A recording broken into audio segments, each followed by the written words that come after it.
सुना था बहनी काए या काए मोर सुखराइला देख के कत को मारत रही थे ताना। कैसे? मोर सुखराइला देख के कत को मारत रही थे ताना।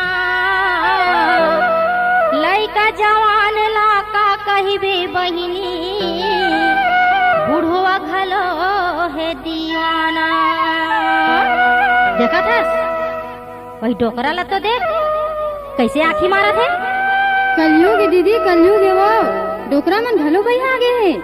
मेहा घर ले निकल थाया कहू की मेहा घर ले निकल थाया तुरा मन सीटी बजा दे निकर में हिलात नहीं लागे।